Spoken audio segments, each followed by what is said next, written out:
All right, welcome to the This Week in Golf podcast, Masters Recap Edition. Rory is the champ.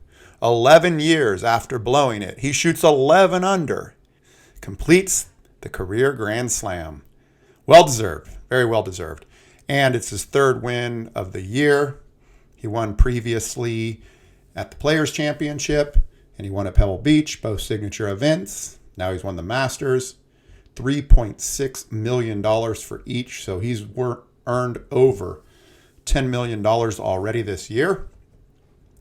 Caddy's getting paid. We'll talk about all of that. And I think the legacy of this Masters is going to be Rory overcoming Rory and his own adversity. He goes out doesn't shoot great on Thursday, right around even par. Friday, he shoots 66, fabulous round. Saturday, he shoots 66. He's in the clubhouse at 66 on Saturday with a 5-shot lead. And if it wasn't for Bryson on Saturday, Bryson birdied 3 of the last 4 holes to get to 10 under par. So he was only 2 back at that point. But at one point, Rory had a 5-stroke lead over the field. And it looked like he was going to walk away with it. But no, we get the matchup. Liv versus the PGA Tour on Sunday. Bryson versus Rory. The U.S. Open rematch. They weren't playing together at the U.S. Open, but they basically went head-to-head, and Bryson beat Rory towards the end. And this one, Rory did everything to lose, and he did everything to win, all in a 5-hour period of time. The first hole, he gets a double bogey. The second hole, he gets a bogey. Bryson's in the lead after 2 holes. It looks like it's going to be a runaway. But, Bryson just never had it. He didn't even have it on Saturday. He was struggling all day. He just got it together at the end and made 3 out of 4 birdies. But other than that, his irons were off Friday, Saturdays, and really on Sunday as well. So he never had any chance. I would say the only thing Bryson's got to be kicking himself about is that I feel as though he gave it away too early on Sunday. I think he pressed too hard, and he didn't give himself an opportunity to let Rory, because Rory made several mistakes, but what had happened is Rory made the mistakes early, and then he settled in, and he had a 3 or 4 stroke lead. After the 11th hole, Bryson hit it in the water. Rory got super lucky and did not hit it in the water. And Bryson was basically done at that point. He's out. And basically everybody was out at that point. It looked like it was going to be a triumphant come down the fairways, salute to Rory and the greatness that he's been for his entire career, and a crowning Masters victory. But then he hits it in the water on 13. Gets a double bogey. On 14, he hits it in the trees. He has to punch out. He ends up getting a bogey there. He's not even in the lead with 4 holes left. And then, of course, he turns it on. He hits the great shot on 15. Hits a great shot on 16. He doesn't make the putt on 16, but a great shot. 17. And then 17, he birdies.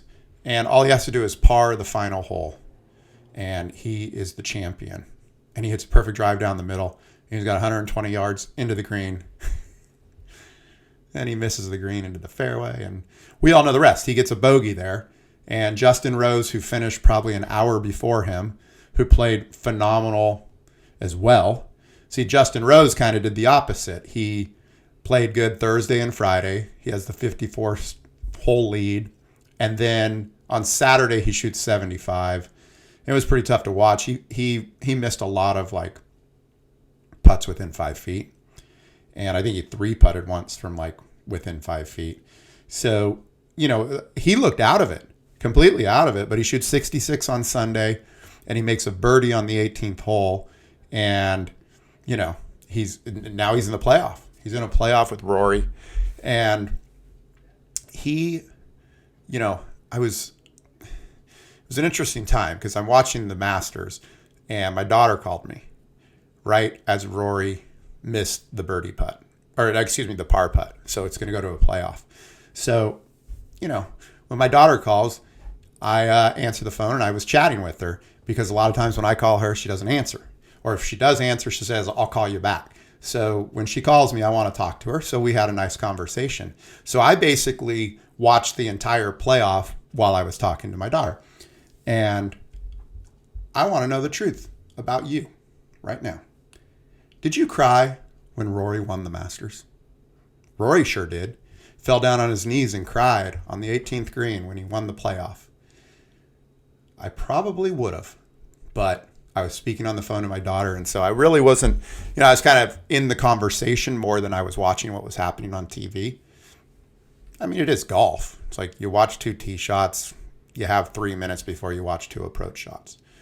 But one of the interesting things I found was like, and what I was thinking when it happened, I was like, dude, like you just had a chance to win the Masters on 18 in regulation and you didn't.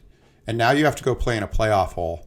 And like, it's like these, you'll see it in a baseball game or a basketball team. One team will be way ahead and then the other team scraps all the way back and forces an overtime. And the team that's usually ahead fails and loses.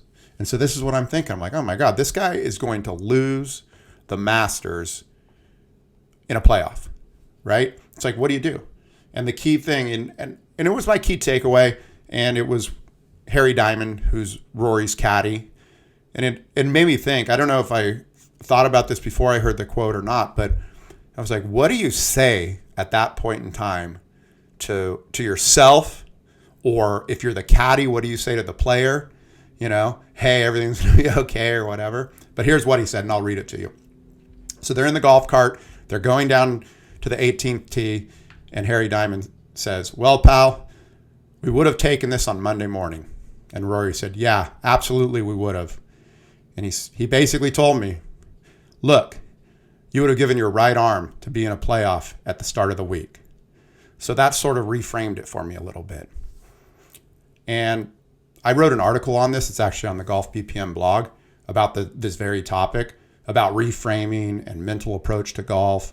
And I just found it fascinating that like that guy said that at that point in time. Because what a thing to say. It's like, you're in the worst possible spot, right? You're like, oh shoot, we could have won. I mean, you're not out of it, but you got to say something or pep your guy up or do something.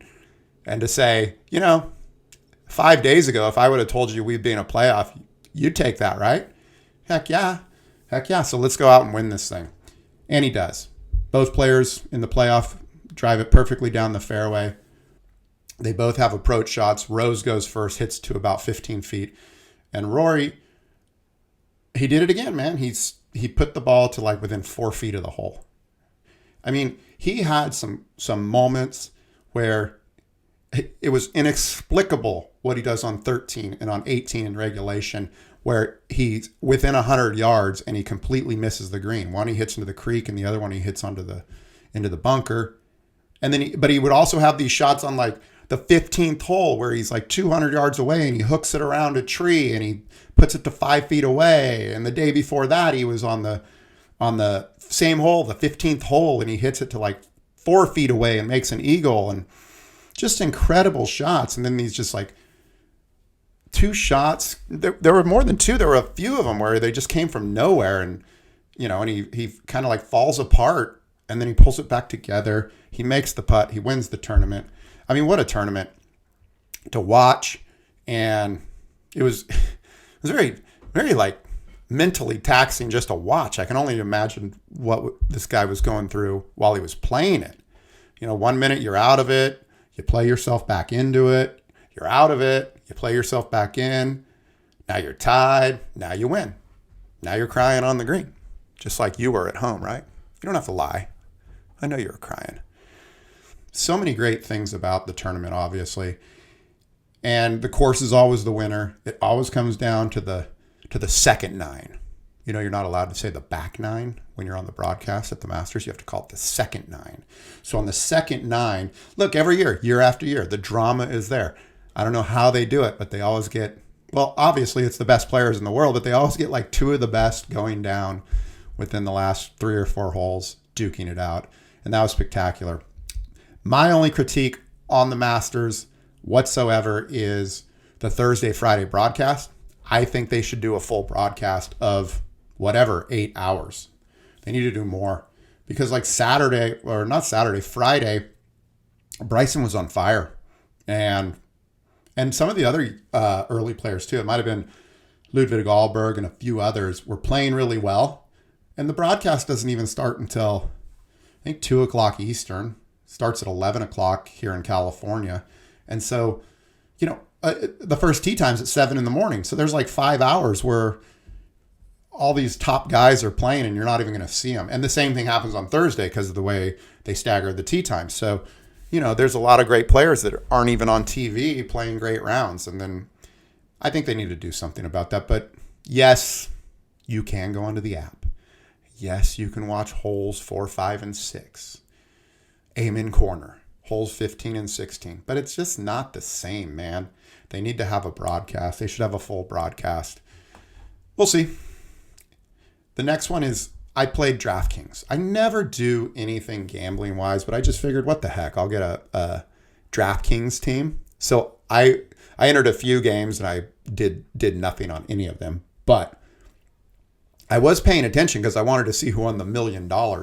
And here's the winning team. Someone picked this winning team. Okay, it was Rory, Victor Hovland, Corey Connors, Patrick Reed, Sungjae Im, and Justin Rose.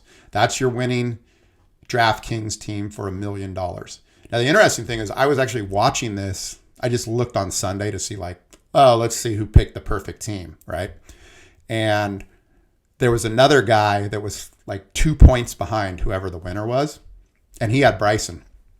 So Bryson has a putt on the 18th hole, like a 20-footer for birdie. And if he makes it, it would have flipped who won the DraftKings. It was like $1 million to the winner and $150,000 for second place. So I was kind of pulling for Bryson all along anyway, so I was hoping he'd make it, but he did not. Let's go over kind of what the LIV guys did. It was pretty impressive. There were 12 LIV players in the field, and 7 of them made the cut. And I believe all of them were in the top 30, or just about all of them. Patrick Reed was third place. He had a hole out from about 150 yards on the 17th hole, so that propelled him into that position.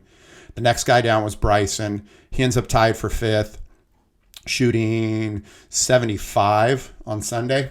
Just not a good day, man. He didn't do well.